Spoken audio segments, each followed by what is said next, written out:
ለልዩ ርብቃ ደረሰችላት። ልዩ ሁለቱ አረመኔዎች አፍነዋት ስለነበረ አፍነው ማርኮን ክፍል ከወሰዱ በኋላ ማርኮን እያሰቃየት በነበረበት ሰዓት በስተመጨረሻ ግን ገመዱን እጇን ከፈታች በኋላ እግሯንም አፏንም ከፕላስተሩ ላይ ካስለቀለች በኋላ ስትጮህ ርብቃ ሰምታ ርብቃ ደረሰችላትና ከዛ ሁለቱም አንድ ላይ ሲያገኛቸው ማርኮን እብድ ሆነ። ርብቃንም ልዩንም አብሮ አሰራቸው። ርብቃ በመጀመሪያ ወደዛ ቤት የተመለሰችው እንግዲህ ሳቢላ በመታመሟ ነው።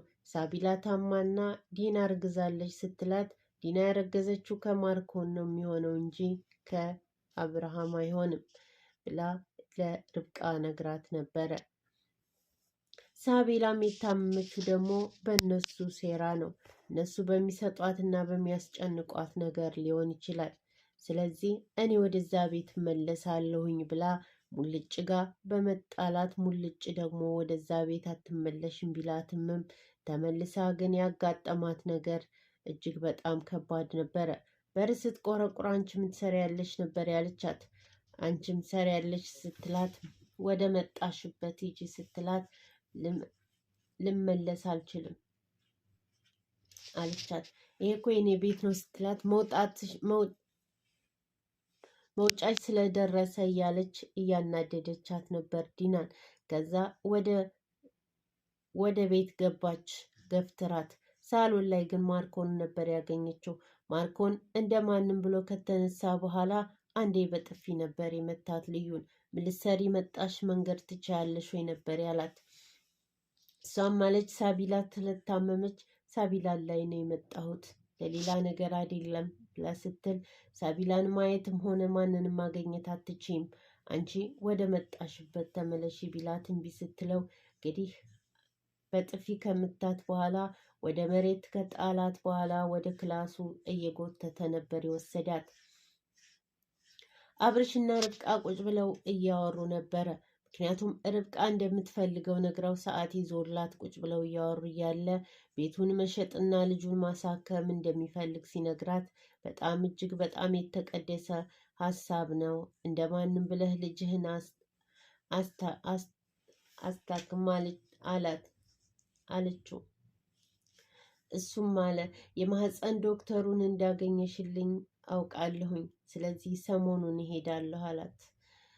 እሷም አለች አብርሃም የዲና እርግዝና ነው ያስደነገጠህ ወይስ ምንድን ነው አለችው። በእርግጥ ዲና እንዲታረግዝ ብዙ ጊዜ ሞክሬ ነበረ፣ ቢሆንም ግን አልተሳካም ነበር።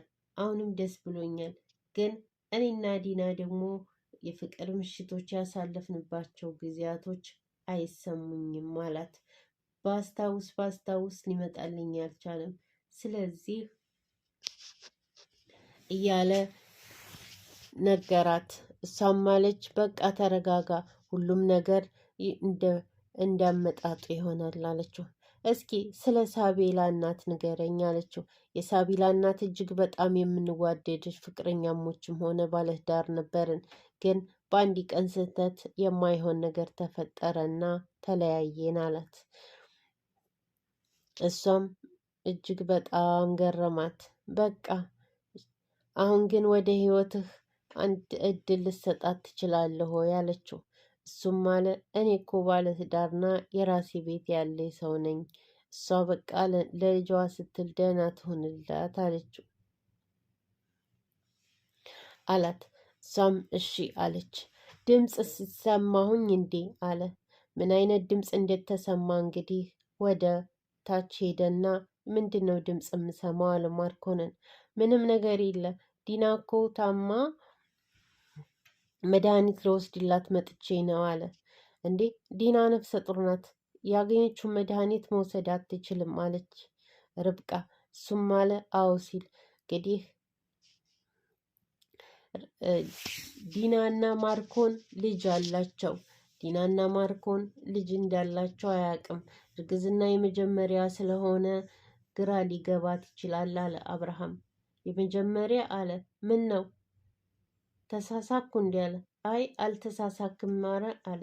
ከዛ ዲናን ማየት እንዳለባቸው ወደታች መውረድ እንዳለባቸው ሲነግራቸው ተያይዘው ሲወርዱ ዲና ግን እያወራች ነበረ። ልጃቸው ልዴቷን መከበር እንደምትፈልግና ደግሞም እንመጣለን ናፍቀሽናል እያለች እያወራቻት ነበረ። እማዬን ሰላም በይልኝና በይልኝ እያለች ነበር። ሁሉም ይተያያሉ። ምንድን ነው አላት። ታመሻል አልተባለም እንዴ? እንዴ ማን ነው ያለው አለች። ግራ ገባት። ግራ ቢገባትም ግን በስተመጨረሻ እኔ ነኝ አላት።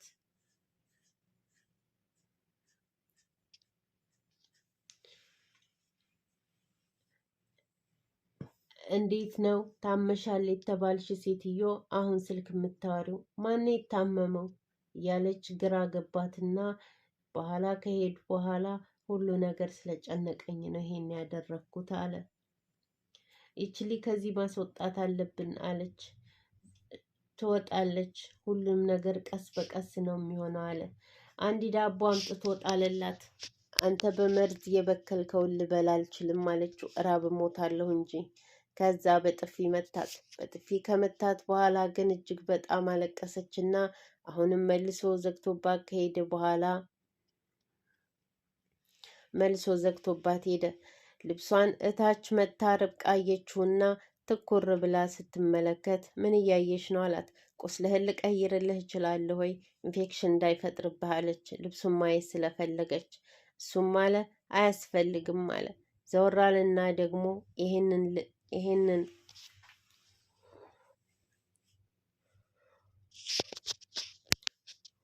ልብስ መጣል እንዳለበት ለዲና ነገረችው። ዲና እንግዲህ ልብሱን ወደ ቆሻሻ ማጠራቀሚያ ስትጥለው ከላይ ርብቃ እያየቻት ነበረ። በኋላ ሂዳ ልብሱን ስታየው አስታወሰች። የመጀመሪያ ጊዜ ለብሳ የመጣችው ልብስ ሳይቀር ነበረው። እጅግ ግራ ገባት። ከዛ ወደ ቤት ይዛው ስገባ አገኛትና ምንድን ነው አላት። አይ ቆሻሻ ልጥል አጋጣሚ ያገኘችው ነው አለች። እዛው አገኘሽበት መልሽ አላት። ርብቃም እሺ ካለች በኋላ ግን ያለውን ትንሽ ነገር ርብቃ እሺ ብላ መለሰችው። እሱም አለ እኔ ያዘዝኩሽን ነገር ሁሉ ታደርጊያለሽ፣ ስለዚህ አላት።